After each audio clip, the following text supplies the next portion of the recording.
Vamos orar, meus irmãos. Essa canção é uma canção lindíssima, né? Nunca se ouviu desde a antiguidade e nunca se viu um Deus.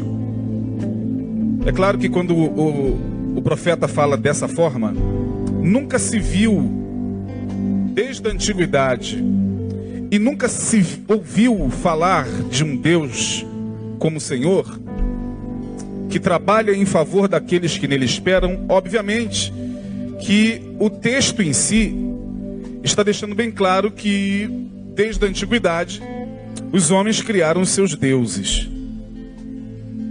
Cada povo, cada nação, cada tribo, cada etnia adorava o seu Deus. E é assim até hoje. Superabundam os deuses, né? São milhões deles no mundo. São dezenas deles no planeta. Só na Índia nós temos mais de 300 milhões de deuses. Imagine você. Mas quando o profeta Isaías diz, desde a antiguidade, no meio de todos esses deuses, ou no meio de todos esses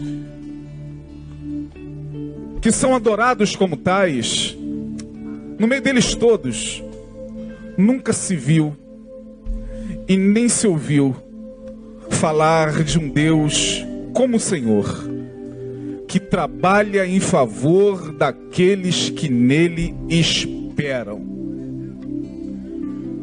Olha que texto magnífico, irmãos. A gente canta sem saber o que está cantando e lê sem prestar atenção. A diferença do nosso Deus para os demais é que os demais até trabalham. Você vai lá, faz um sacrifício, é provável que esse Deus faça alguma coisa pelo seu súdito.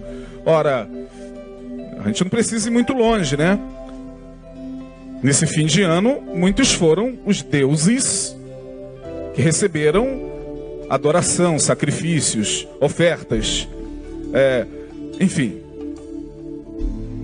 Mas a questão é a seguinte: será que esses deuses trabalham mesmo em função daqueles que nele esperam? Ah, não sei. Primeiro porque nós somos imediatistas, né?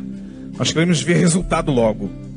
Então a pessoa vai lá, faz o sacrifício, faz o despacho, a pessoa dá o que o Deus pede e ela quer resultado rápido, em uma semana, em 15 dias. Já viu por aí? Traga o seu amor em 10 dias. Trago o seu amado em 24 horas. Tem gente que acredita. Eu estava ouvindo um dia desses um jovem numa rádio, numa determinada rádio.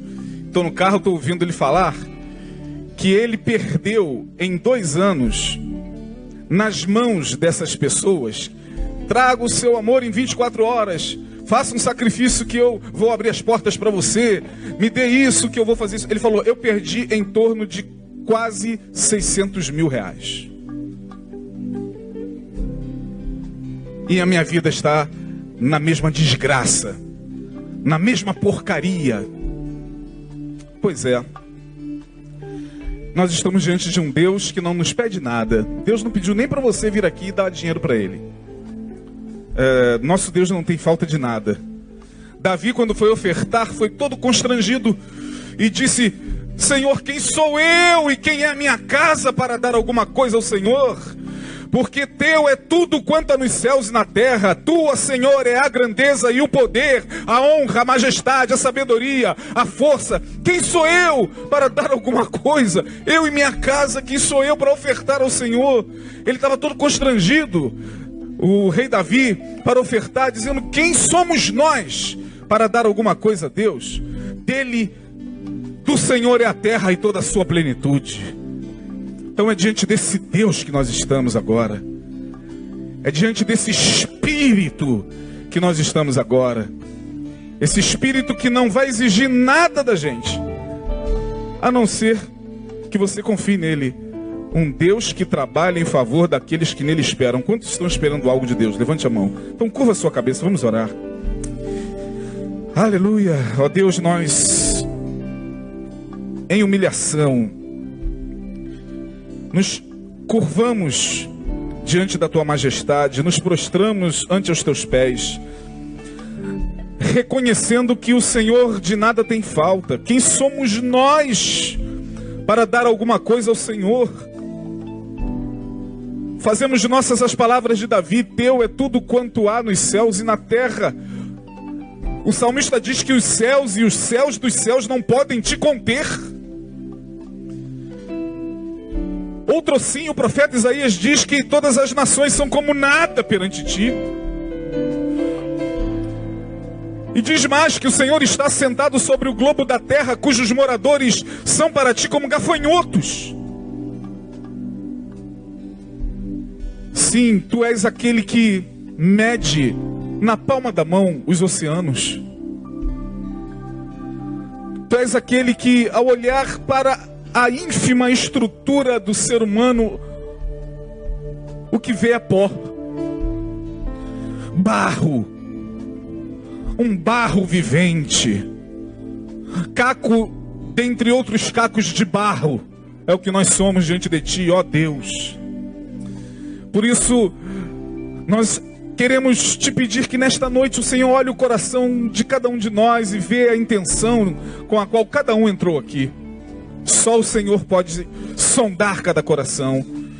Tu sabes da necessidade, da dor, do drama, da história, da dificuldade que cada um trouxe nesta noite para apresentar ao Senhor. Então, Senhor, como diz a tua palavra, trabalha em favor dos teus filhos que aqui estão.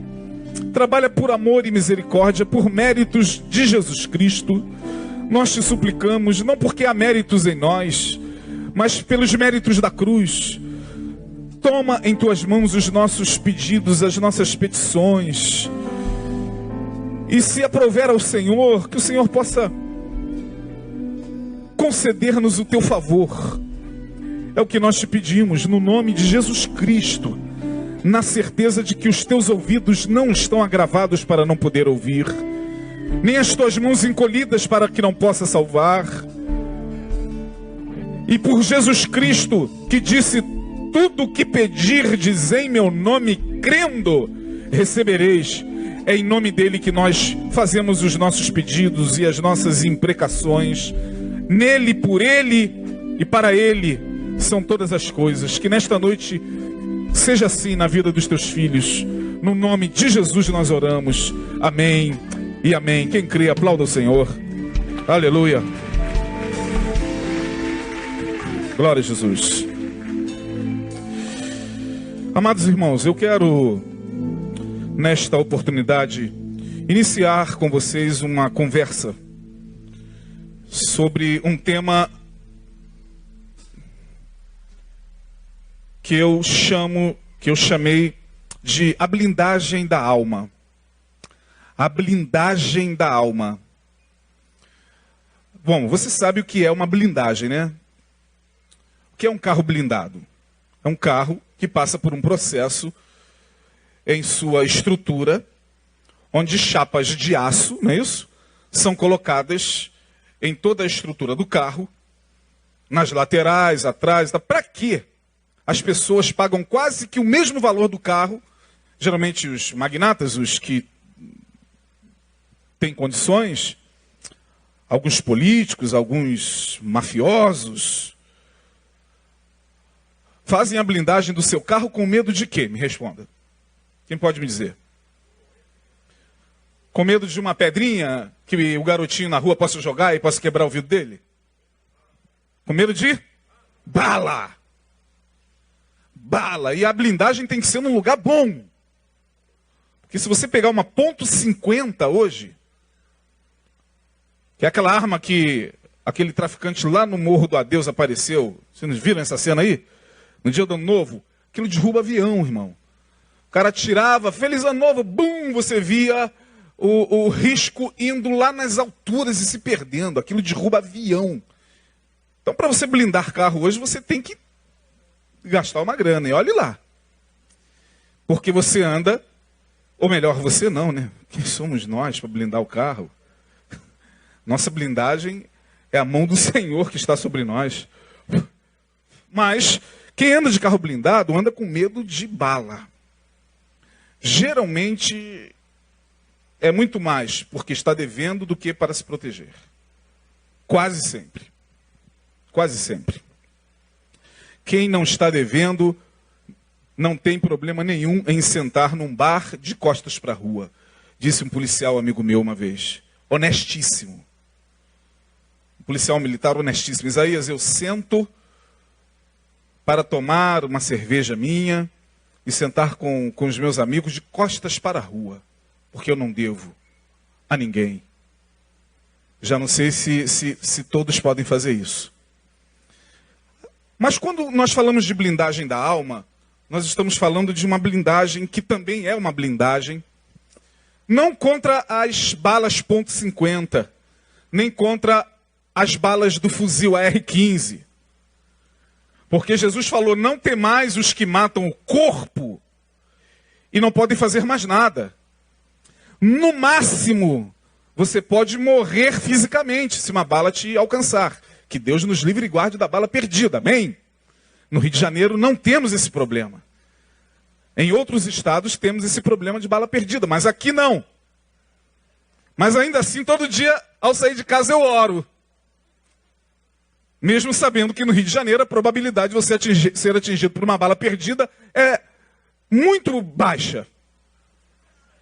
Para não dizer o contrário. Mas não é essa bala que nós temos que blindar a nossa alma. É sobre as setas que voam de dia. Salmo 91. Aquele que habita no esconderijo do Altíssimo, olha a blindagem aí. A sombra do Onipotente descansará. Direi do Senhor, Ele é o meu Deus, o meu refúgio, a minha fortaleza, e nele confiarei, porque Ele me livrará do laço do passarinheiro e da peste perniciosa. Ele me cobrirá com as suas penas, debaixo das suas asas, olha a blindagem aí, estarás seguro, sua verdade é escudo e broquel. E aí uma vez com a alma blindada, ele vai dizer, não temerás o quê? Espanto noturno, nem seta que voa de dia. Olha as balas aí. Só que essas balas não partiram do fuzil do traficante, não. Mas elas são atiradas todo dia. Elas não fazem barulho. Como essas balas. Não, mas elas são atiradas todo dia. Não temerás espanto noturno, nem seta que voe de dia, nem peste que anda na escuridão, nem mortandade que assola ao meio-dia. 1000 cairão ao teu lado, 10.000 à tua direita, e você conhece o Salmo. Blindagem da alma. Mais do que nunca, nos dias de hoje, nós precisamos levar a sério essa blindagem. Porque não basta só ter Jesus. Não basta só frequentar uma igreja, irmão, para se sentir protegido. Não basta apenas dar aqui a sua oferta. Não basta apenas fazer o seu ritual mágico. Porque muita gente hoje que frequenta os templos religiosos, elas são tomadas por aquilo que nós vamos chamar em ciência da religião de pensamento mágico. O cara acha que vai ficar protegido, sei lá, se ele receber o passe do bispo. É passe. Você vai ter que passar pelo meu passe para você sair daqui protegido. Porque se você não passar pelo meu passe, você... E o cara acredita que só passando pelo passe do presbítero, do apóstolo, do pastor, da irmã, ou então ele entra e ele acha que só pelo fato dele dar algum valor na igreja, ou de cumprir a liturgia que aquela religião exige, ele está protegido. Não está não. A blindagem da alma requer muito mais do que isso, requer níveis de consciência. Estar na espiritualidade é muito mais, imergir na espiritualidade é muito mais do que você ser rotulado com alguma religião, é muito mais do que você ser crente, ou candomblessista, ou umbandista, ou católico, ou muçulmano, ou hinduísta. Não. Espiritualidade é uma coisa que está um pouco acima da religiosidade. Nós temos muitos religiosos no país, inúmeros religiosos no nosso meio, inúmeros religiosos no mundo todo. Poucas pessoas têm consciência espiritual. Consciência espiritual é para poucos. Por isso que Jesus falou, muitos são chamados e poucos o quê? Outro sim, Jesus também falou que são poucos os que entram pela porta o quê? Porta? A porta estreita é essa metáfora, é esse símbolo de um estreitamento, de um esforço que você tem que fazer para transitar de um nível de consciência espiritual para outro. Requer esforço, irmão. Não basta só chegar aqui, sentar e... Caraca, e pô, uma palavra maneira. Esse cara fala lá, né? Pastor Nil, pastor fulano, Beltrano, Cicano, vou lá e tal. E tô bem. Você pode ficar muito bem colocando aquela palavra em prática, é verdade. Você pode, talvez, sentir aqui e ali uma mudança comportamental na sua vida, mas eu quero falar de coisa mais séria. Quero falar de blindagem na alma, irmão. Porque eu quero deixar você a par de uma coisa que você já sabe. Eu só quero relembrar a você.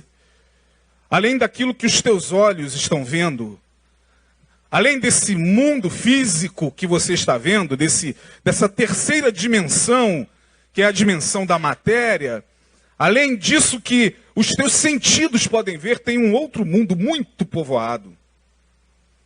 Está onde, pastor? Está lá? Não, está aqui. Está aqui.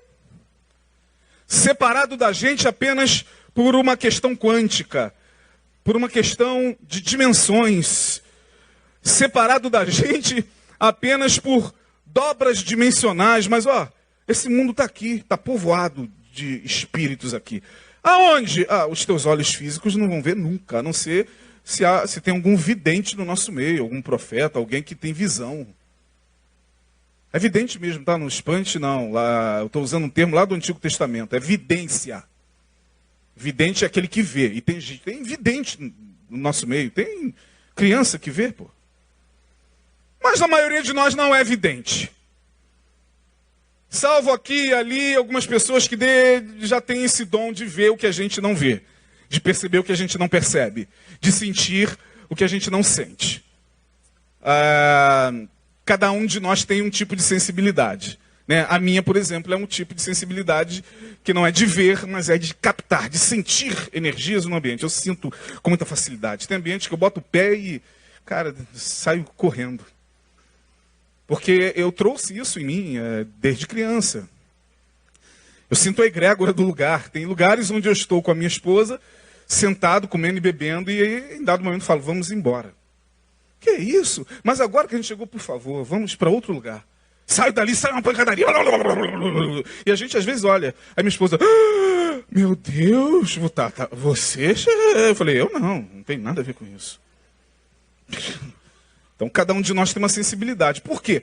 Porque nós quem, pastor? Todo ser humano na face da terra está inexoravelmente, vou repetir, todo ser humano, quem crê, quem não crê, ateus, agnósticos, evangélicos, católicos, umbandistas, pessoas que frequentam outras fés, pessoas que não têm nada a ver com fé nenhuma, independente de crer ou não, inexoravelmente está sob a influência desse outro mundo. O problema é que eles não sabem. O problema é que não há discernimento. O problema é que não tem ninguém para esclarecer isso. O problema é que a nossa espiritualidade é uma espiritualidade muito sensitiva. É uma espiritualidade que só trabalha com o que vê. Por isso que a gente só consegue crer no que vê. Deus tem que fazer milagre para a gente crer. E se ele não fizer alguma coisa, então Deus não existe, essa igreja não tem poder, aqui não tem... Se não tiver uma manifestação, sei lá, alguém levantando e pulando ali, ou alguém falando uma língua estranha ali, se não houver no ambiente, para algumas pessoas, alguma manifestação extrasensorial, parapsicológica, espiritual, então, bom, não tem nada... tem. Olha, irmãos, aqui no nosso meio, se Deus abrisse assim os nossos olhos, por 2 segundos... Vou abrir os olhos deles para eles verem quem são os meus servos que eu envio todos os dias quando eles se reúnem? Vocês iam sair correndo, não ficaria um. Ficariam umas 10 pessoas aqui. Porque vocês veriam seres de grandeza. Seres que quando apareceram para o profeta Daniel, ele se prostrou e não aguentou. Puf, caiu. Seres que quando apareceram para aqueles homens do passado, eles caíram de terror, com o rosto em terra. Abraão, quando viu um deles, se prostrou. Gideão, eu vou morrer. Isaías, meu xará, no capítulo 6, a morte foi iminente. Ai de mim! Porque eu estou vendo aquilo que está além da dimensão física. Diz o texto que ele via seres com 6 asas, com 2 cobriam seu rosto, com 2 cobriam seus pés, com 2 voavam dizendo, Santo, Santo, Santo é o Senhor dos exércitos. Ele disse, ai de mim, ai de mim. O sentimento é esse mesmo. Não sei como é que tem gente que vê anjo todo dia e fica bem. É engraçado, ele está muito acostumado com o anjo, né? O anjo já virou assim o seu personal angel. Tem gente que tem personal angel, né? Conversa e tudo, corre com o anjo, tudo. E aí? Vamos lá. E aí? Já perdeu quantos quilos? Aí, quem está correndo ao lado responde, não sei, não, estou perguntando aqui, o meu anjo está perguntando quantos quilos já perdi. Não, já perdi alguns quilos. Então a pessoa fica olhando assim, não pode ser verdade, eu não duvido. Eu não costumo ficar assim, de chacota com aquilo que eu não tenho muita certeza. Mas que é estranho porque se você vir os anjos do Senhor que estão aqui, você não suporta. Ou você cai, com seu rosto prostrado, pedindo misericórdia a Deus, ou você tem qualquer outra reação. Esse anjo que te acompanha quando você sai daqui, quantos de verdade creem que há um anjo do Senhor que acampa-se ao lado daqueles que o temem e os livra? Levante a mão. Se você crê mesmo. Sim. Tem gente que não crê. Eu creio. E já tive experiências com ele, sem vê-lo. Já tive, irmão. Carro que veio na minha direção, indo para a região dos lagos, o carro desgovernou, veio na minha direção. Falei, Deus, eu, minha família, meus filhos todos, Deus misericórdia, Senhor. Minha esposa, Senhor, o carro fez isso, e pá, bateu lá atrás. Não é possível que possa ser apenas coincidência. Não é possível. Quantos já tiveram experiências dessa natureza com o espiritual? Levante a mão. É demais, irmão. Mas não é bem sobre isso que eu quero falar. Eu quero falar sobre a blindagem da alma, porque conquanto nós sejamos da terceira dimensão, conquanto nós sejamos seres humanos e presos à dimensão dos sentidos, tudo que a gente capta do mundo exterior é através dos 5 sentidos. Visão, audição, paladar, tato, está faltando mais? Olfato. São esses 5 sentidos que trazem a informação do mundo exterior e é processada essa informação no cérebro. Então a realidade que nós vivemos nesse mundo é a realidade dos sentidos. Só que há outros sentidos. Porque nós temos ao nosso redor outras realidades. E se falando de blindagem da alma, por que eu escolhi esse tema, irmãos? Primeiro porque esse texto que nós vamos ler é fantástico. Esse texto é simplesmente fantástico. Um texto conhecido de muitos de vocês, já lemos várias vezes, já pregou-se nele aqui inúmeras vezes, mas hoje eu quero levá-los de novo a esse texto, porque ele fala dessa blindagem de uma forma magnífica. E eu escolhi esse tema porque eu entendo, Isaías, meditando nessa palavra, estudando para trazer essa palavra a vocês nesta noite, eu, primeiramente, entendi no meu coração que eu vou precisar muito, ao longo de 2018, dessa blindagem. Para caminhar nesse mundo, para viver nesta sociedade, no meio da sociedade dos homens, homens que estão como estão, e se transformando no que estão se transformando, irmão, tem que ter uma blindagem.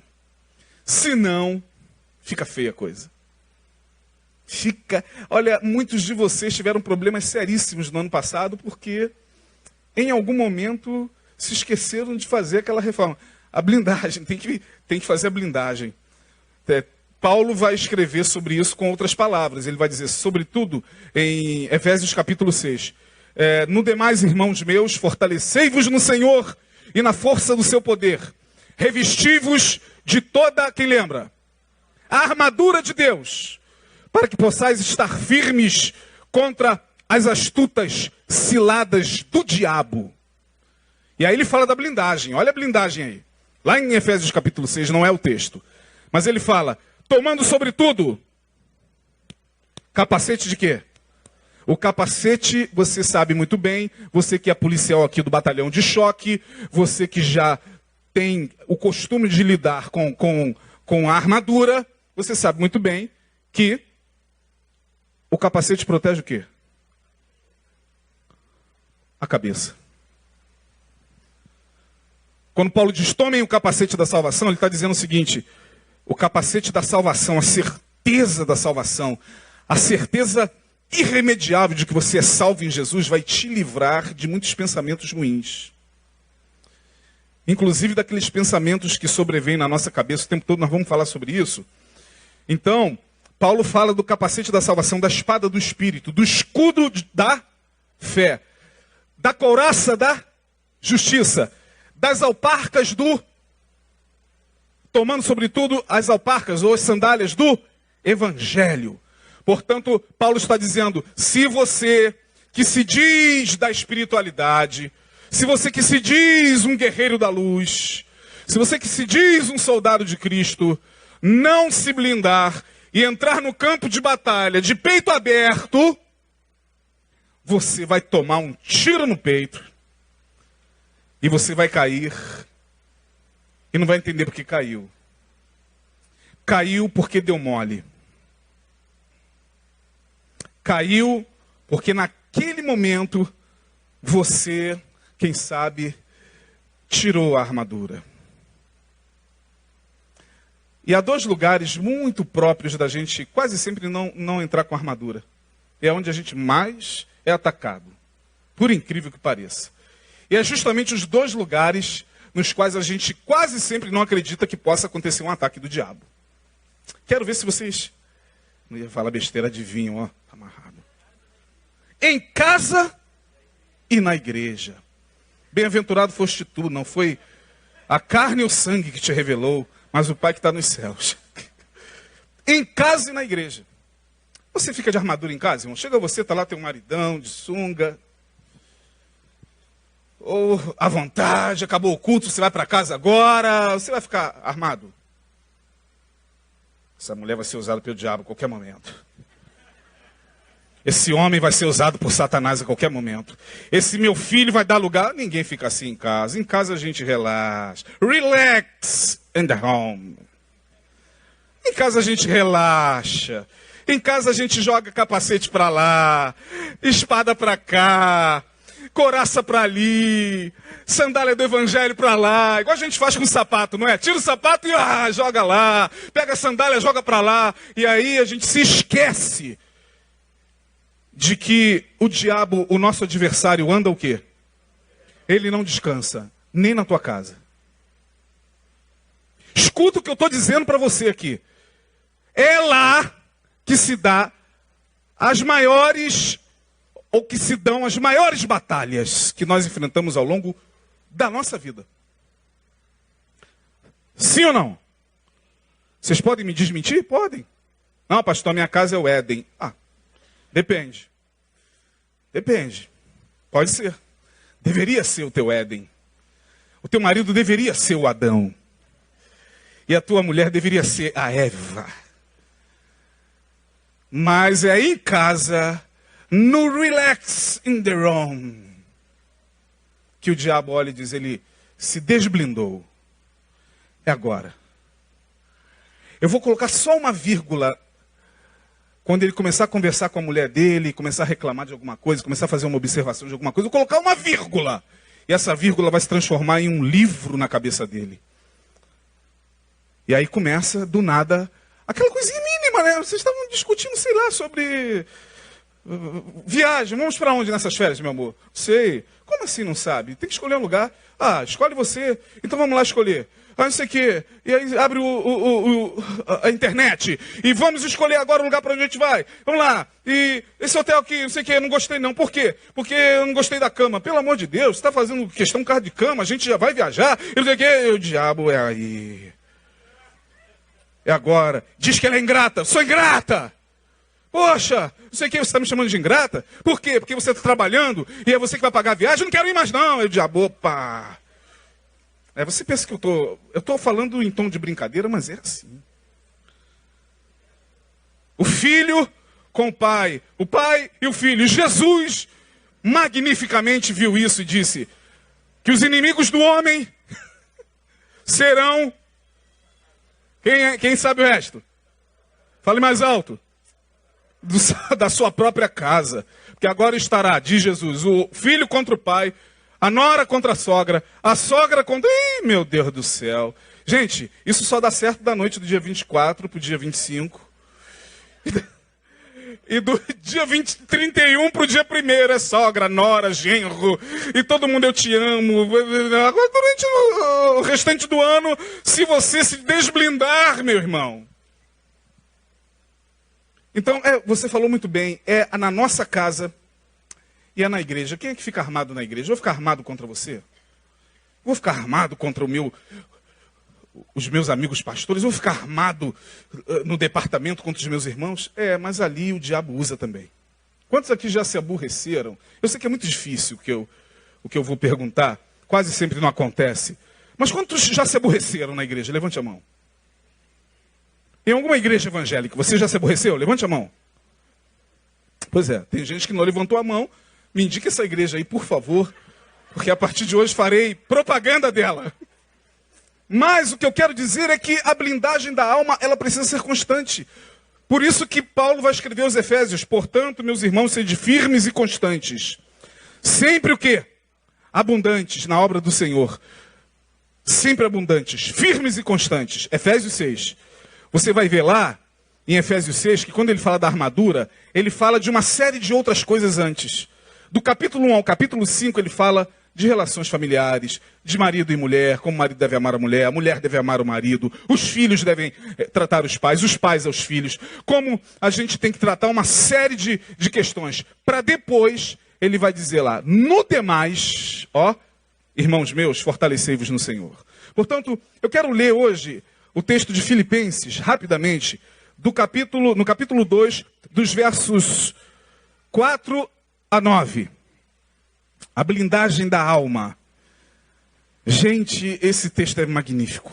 A palavra é uma coisa realmente magnífica para quem vê nela a ação do Espírito de Deus. Carta do apóstolo Paulo escrita aos Filipenses, capítulo 4, a partir do verso 4.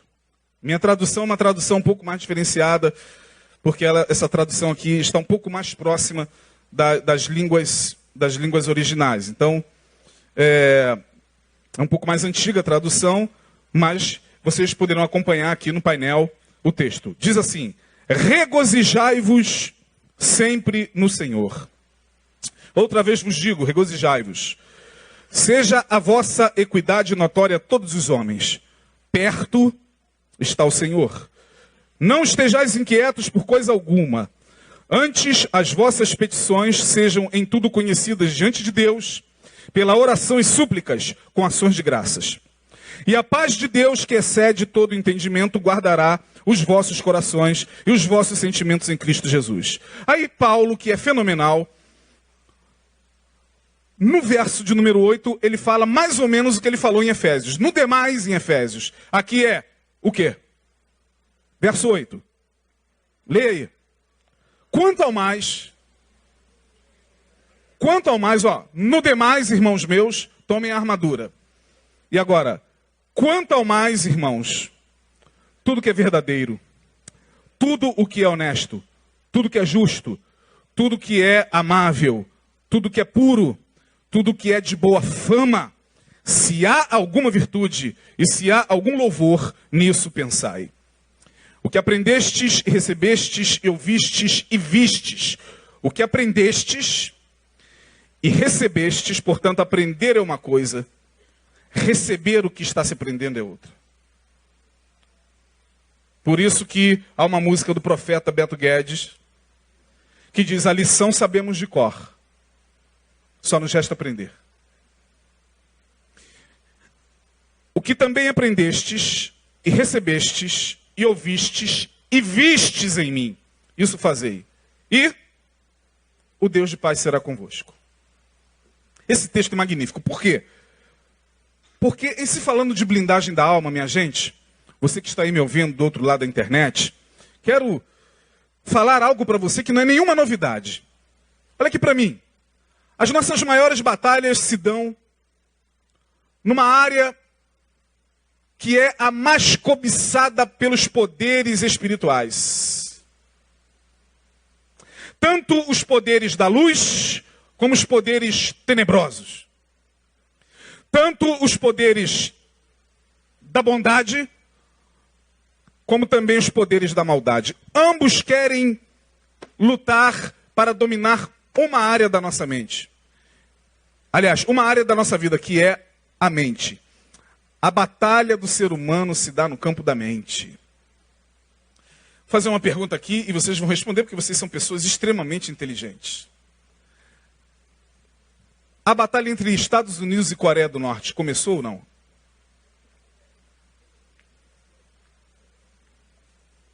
À luz do que a gente leu, à luz do que vocês ouviram aqui nesse preâmbulo, começou ou não começou a guerra entre Estados Unidos e Coreia do Norte? Sim ou não, irmãos? Sim, por quê? Nenhuma bomba caiu lá. Começou aonde? Começou na ideia. Começou na mente. Estados Unidos e Coreia do Norte já estão batalhando aqui. A prova disso é que o presidente, que eu esqueci sempre o nome do cabra lá, Kim Jong-un, né? O presidente da Coreia do Norte, ao entrar no ano de 2018, ele já fez o enriquecimento de urânio, já ativou as usinas nucleares para deixar a Coreia do Norte muito mais potente em termos de bomba nuclear. Bom, mas não começou a guerra? Que preocupação é essa? Claro que começou a guerra. A guerra começa aqui. Nossas batalhas começam na mente. O diabo e Deus lutam para ter a tua mente. É aqui o campo de batalha. É aqui que a gente perde ou ganha nossas batalhas. Portanto, quando a gente lê esse texto, a gente precisa entender que nossas vitórias e derrotas têm a ver com como nós pensamos. Mas não é só o pensamento. Nós vamos ver isso depois. Não hoje. Não é só pensar o que é bom.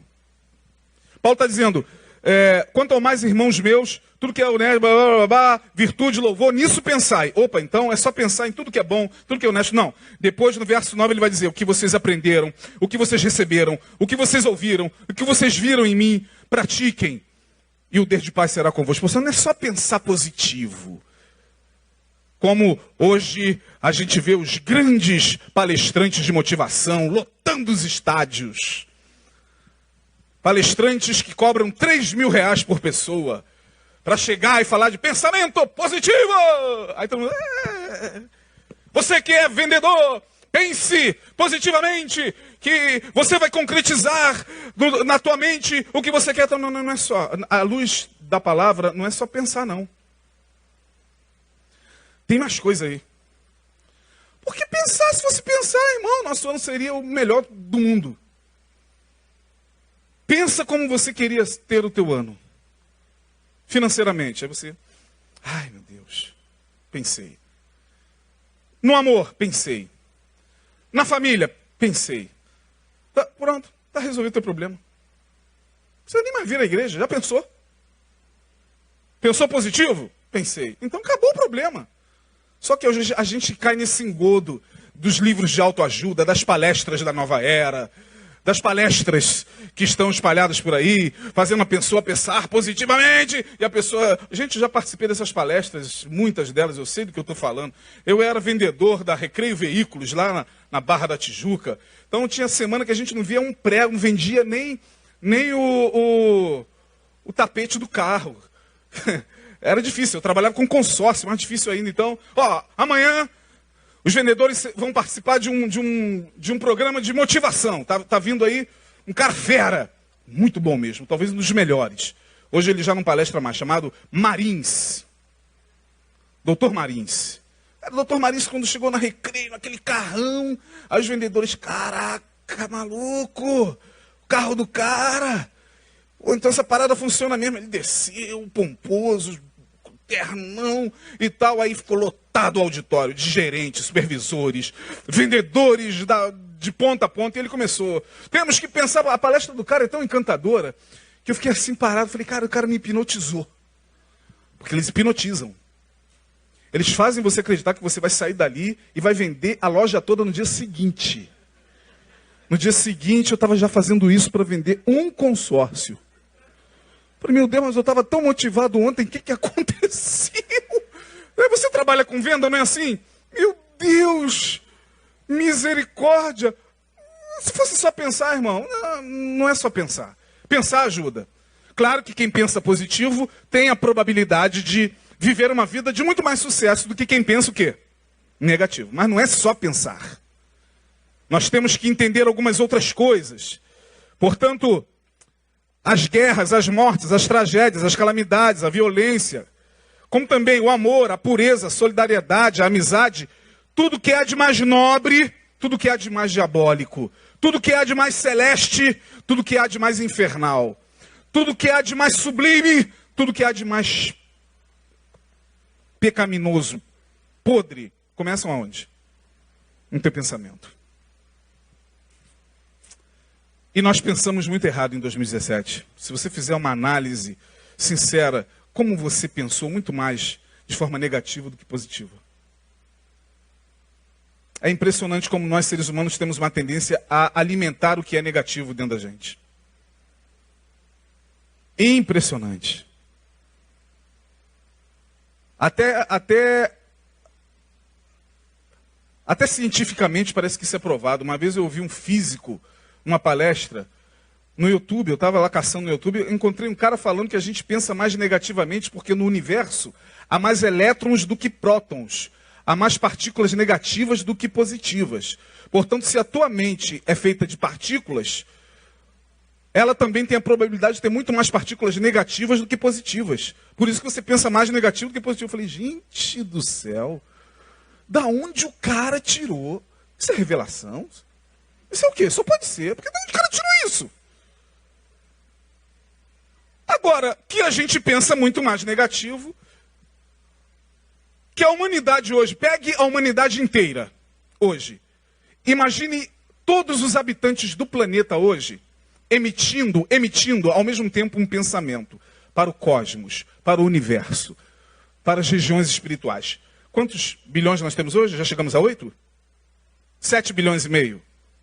Não sai disso nunca, né? Eu estou ouvindo 7 bilhões desde 2002. Mas 7 bilhões e meio de habitantes pensando. O que você acha? Que o que vai exalar será muito mais pensamento positivo ou negativo? O que você acha? Muito mais o quê? Muito mais negativo. Pastor, mas aí é muito pessimismo. Não, é só você ver como o mundo está. A sociedade como está. Os governos como estão. As famílias como estão. A sociedade como está. O ser humano como está. Tudo começa no pensamento. Eu vou mostrar isso na palavra. Eu não estou aqui pregando motivação, não. Longe de mim isso, irmão. Se você quiser autoajuda, vá para qualquer outra igreja que pregue autoajuda. Aqui a gente prega a palavra. E mostra na palavra. Portanto, para blindar a alma, nós temos que entender que a batalha de cada dia, ela se dá no campo da mente. Quem dominar a tua mente se tornará teu senhor. Repita comigo. Quem dominar a minha mente, Mais forte. Quem dominar a minha mente será o meu Senhor. Quem você quer que seja Senhor da tua mente? E aí, esse texto nos revela alguns ensinamentos muito importantes para uma vida de equilíbrio. Sabe por quê, irmão? Porque eu fiz um balanço do meu ano e vi o quanto eu pensei errado. E esse pensamento me levou a atitudes erradas. Em momentos errados. Com pessoas erradas. Muitas das minhas dores e aflições ao longo do ano de 2017 começou no meu pensamento. Sendo assim, eu pensei comigo, meditando nessa palavra, o seguinte: o que eu quero para o meu ano de 2017? Pensar de maneira mais coerente possível com as Escrituras. O problema é que a gente vai ter que fazer um pareamento esse ano, irmão. Vai ter que ligar o Bluetooth da mente e deixar ele ficar assim, ó, pegando, pareando para ver se pegou. Pareou com o pensamento de Deus. Pareou com as Escrituras. Estou pareado, não é assim que na linguagem tecnológica hoje? Ligou o Bluetooth, ele não fica caçando? Ligou o Bluetooth, tu liga o Bluetooth aqui agora e ele vai pegar um monte de rede aqui. Não é verdade? Liga o Bluetooth em qualquer lugar, aí pega uma rede ali, outra aqui, outra aqui, outra aqui, outra aqui, mas você quer aquela. Aí pareia. O seu dispositivo está o quê? Conectado. A nossa mente é assim, eu vou mostrar a você aqui, ó. A gente liga o Bluetooth, mas ó, irmão, é tanta coisa. Para a gente parear com o céu, a gente tem que ter um esforço enorme. E aí, pensando isso, eu cheguei à seguinte conclusão. Na caminhada, vitorioso não é quem acerta mais. E aí eu vou falar de mim, é algo pessoal, mas eu quero compartilhar com vocês. Na passagem do dia 31 para o dia 1º, a minha oração foi: Deus, eu não quero nesse ano de 2018 acertar mais. Eu quero errar menos. Porque para mim, vitória não necessariamente significa acertar mais, mas errar menos possível. Se você, ao longo desse ano, errar menos, pode se considerar um vitorioso. Então não fique no afã de acertar mais. Esforce-se para errar menos. E para isso você precisa entender que tudo começa no pensamento. Bom, hoje, acredito que pelo tempo, a gente fique só no primeiro ponto. E o primeiro ponto está aí de cara no versículo 4. Qual é o primeiro verbo que está aí? Vê aí o versículo 4. Começa com o quê? Bota aí, campeão. Versículo 4, capítulo 4 de Filipenses. Veja essa palavra aí. 4:4. Olha o que Paulo está dizendo. Preste atenção nisso aí, irmão. O que está escrito aí? Mais forte. Somente os homens. Os homens almoçaram hoje, amém? Mais uma vez os homens. As mulheres que sempre costumam falar mais forte. Viu? E olha que eu não sou feminista, esse feminista todo, não, mas as mulheres têm uma imponência de voz. Regozijai-vos. Bom, o que significa regozijar? Voltar a ter gozo. Regozar. Regozijar. E aí eu quero que vocês me permitam aqui a comparação, digamos, um pouco fora do contexto daquilo que a gente entende por, sei lá. Mas eu vou usar o exemplo. A relação sexual é uma relação de gozo entre duas pessoas, entre os parceiros. Quem tem a relação sexual com o parceiro goza através do orgasmo, né? O que eu estou usando termos aqui que não é para escandalizar, e você que está do outro lado aí me ouvindo, você sabe muito bem do que eu estou falando, porque eu estou falando de forma mais clara possível. Bom, você gozou. Suponhamos. Bom, você já sabe o que é o gozo. Porque você já sabe o que é o gozo, você vai buscar o gozo de novo. Porque você sabe o que é o gozo. E gozar gozar em qualquer área da vida. Eu estou usando a área sexual porque digamos que o sexo seja a forma mais ápice de gozar. Mas gozar em todas as áreas. É gozar. Vamos colocar a palavra gozar. Vamos tirar o sexo, senão já tem gente aí falando e eu já sou um problema. Eu, Isaías, já sou um problema para muita gente lá do outro lado. Mas o gozo é alguma coisa que a gente busca de novo. Porque gozar é algo bom. Quem não gosta de gozar, está doente. Porque gozar é bom.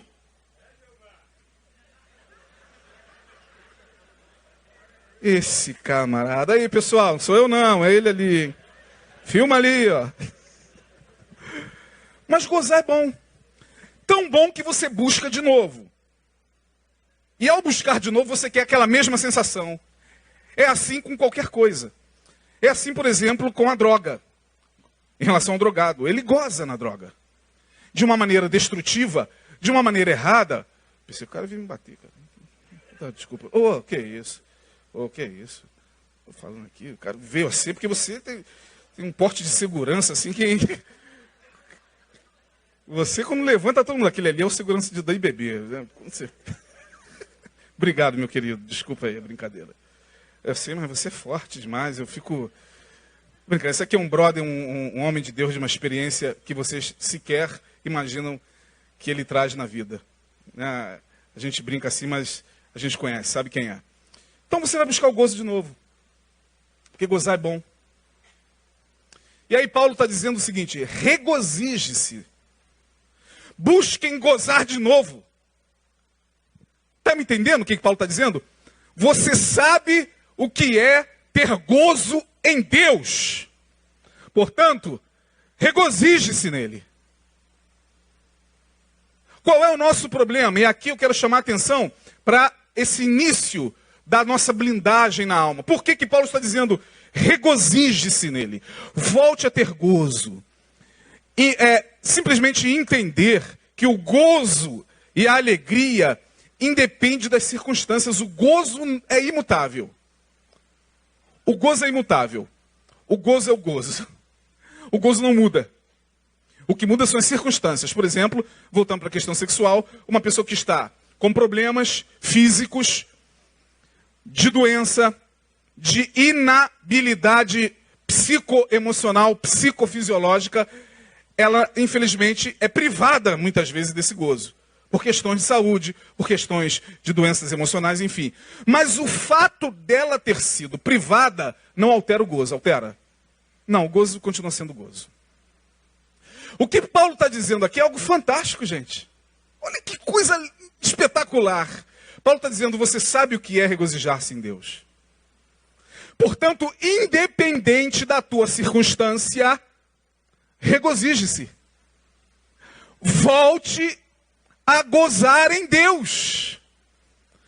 Não pense que pelo fato de você hoje estar passando por uma tristeza, por uma depressão, por um problema, por uma angústia, não pense que pelo fato de você hoje aqui, ou você que está me ouvindo, no momento não estar conseguindo aquele regozijo em Deus que você experimentou há tempos atrás, que esse regozijo deixou de existir. O regozijo ainda está lá.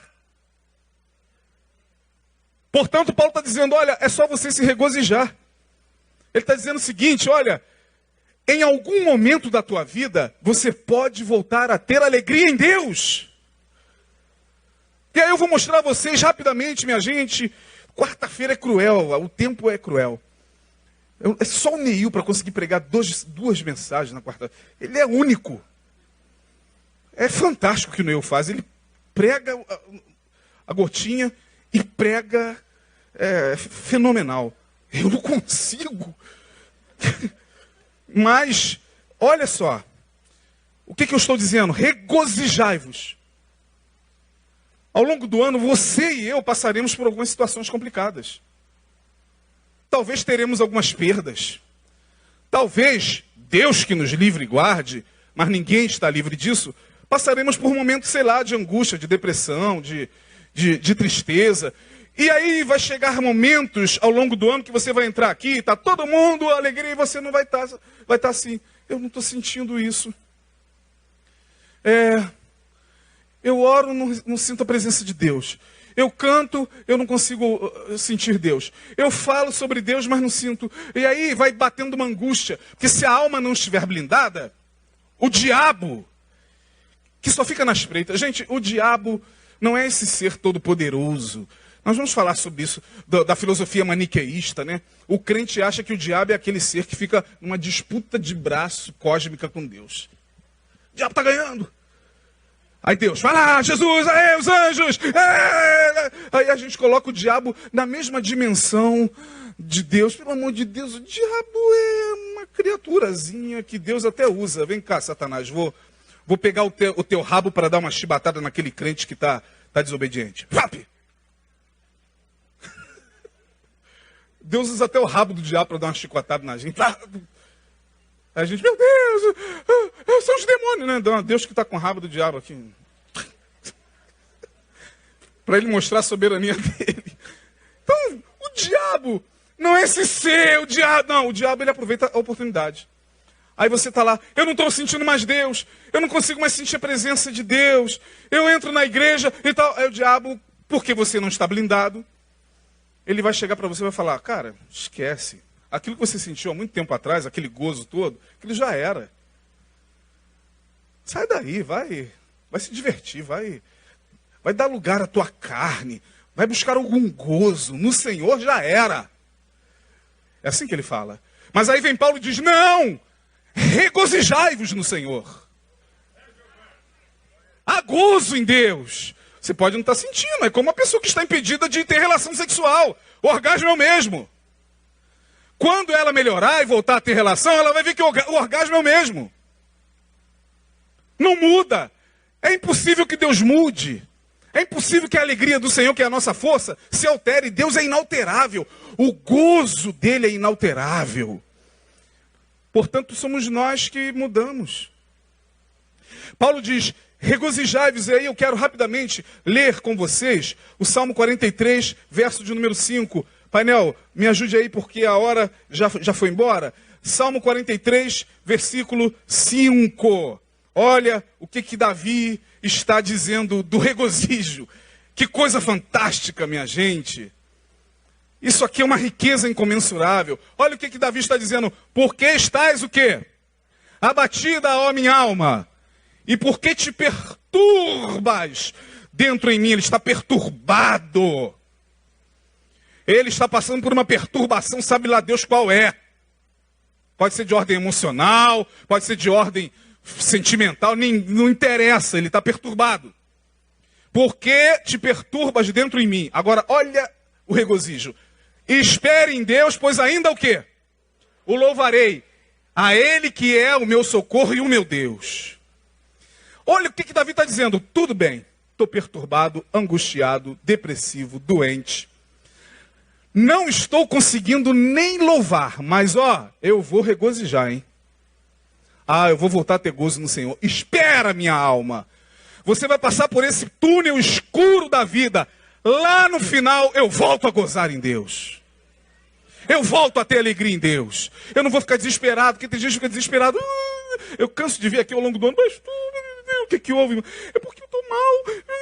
E aí é porque o culto foi uma benção, todo mundo pulou, todo mundo ficou suado no final do culto, e todo mundo deu vazão ao Espírito. Aí a pessoa vem aqui cheia de culpa, porque não sentiu nada. Tem que regozijar, tem que fazer com o salmista, olha, dá um tempo para a tua alma, tá perturbada a alma, tá difícil.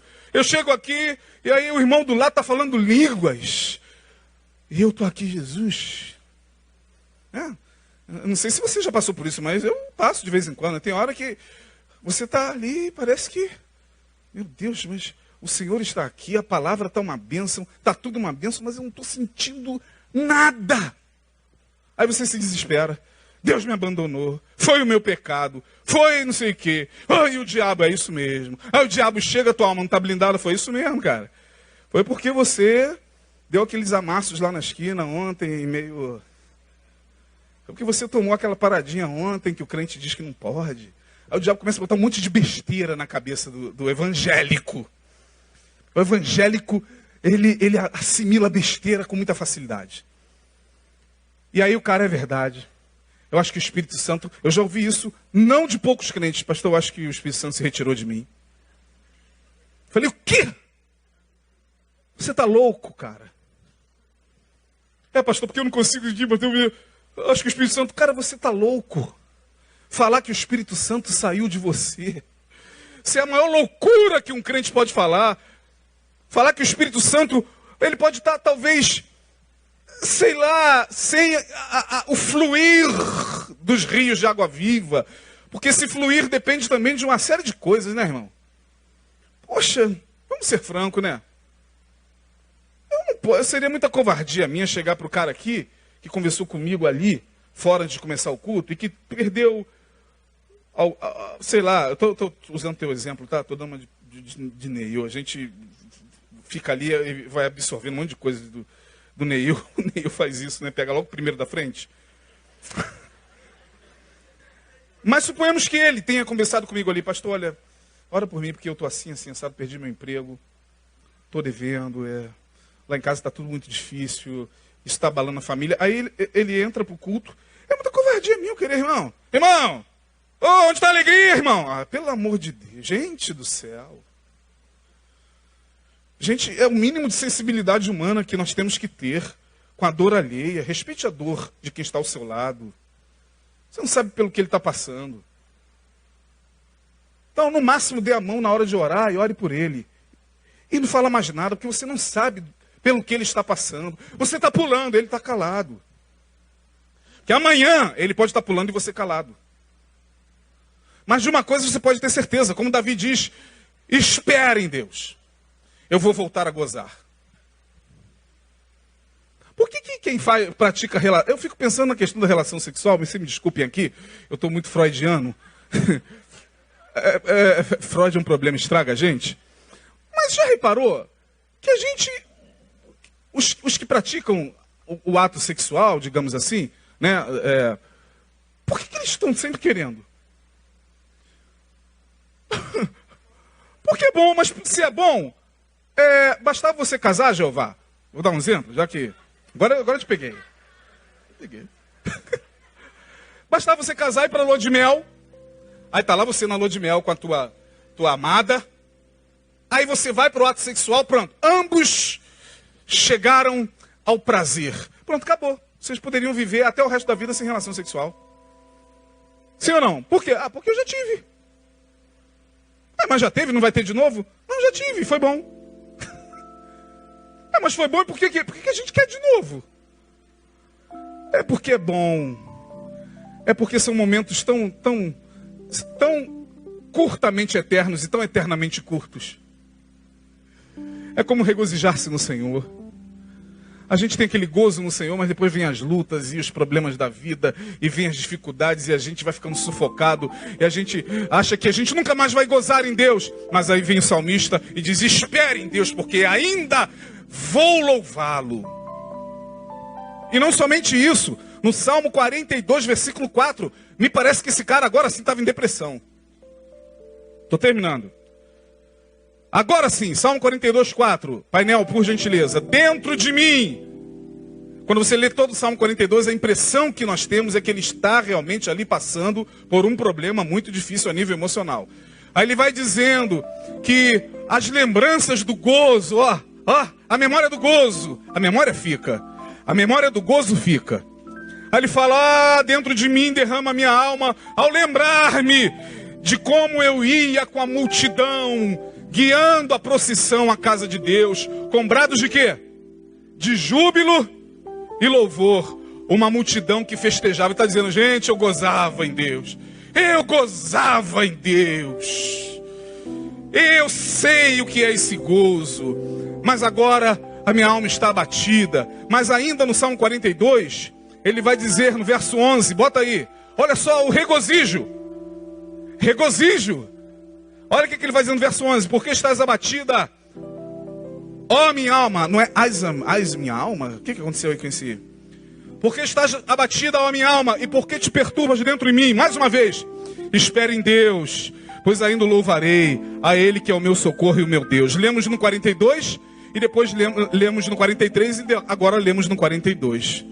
Regozijar. Ah, o gozo de Deus está lá, só nos esperando regozijar, porque o seu gozo é inefável. Não tem orgasmo na terra que se iguale a alma quando se une ao divino. Quem disse isso foi Santo Agostinho. Santo Agostinho, o homem mais pervertido antes de se converter que esse mundo já conheceu. O homem mais terrivelmente carnal que esse mundo já viu andar. Santo Agostinho, quando tem uma conversão, a conversão dele é tão radical que ele goza tanto em Deus que ele vai dizer nos seus livros Confissões de Santo Agostinho: fizeste-nos para ti, ó Deus, e a nossa alma não repousará enquanto não achar descanso em ti. Ó Deus, o teu gozo é muito melhor do que o das mulheres, é o que ele estava dizendo. Regozijar-se no Senhor é ter algo na alma inefável, que só quem crê entende esse regozijo. Por isso que Paulo está dizendo: regozijai-vos no Senhor. Outra vez vos digo, o quê? Regozijai-vos. Portanto, que esse gozo de Deus seja a nossa meta nesse 2017. Que a busca desse, vou usar uma palavra aqui do hinduísmo, né? Que esse tantra divino, que essa coisa magnífica que a gente busca na oração, no louvor, na contemplação, na adoração, no quarto, como Neil costuma pregar, que seja o nosso alvo. Regozijai-vos. Ah, pastor, mas o senhor não sabe da minha condição. Diga como salmista: espera, minha alma.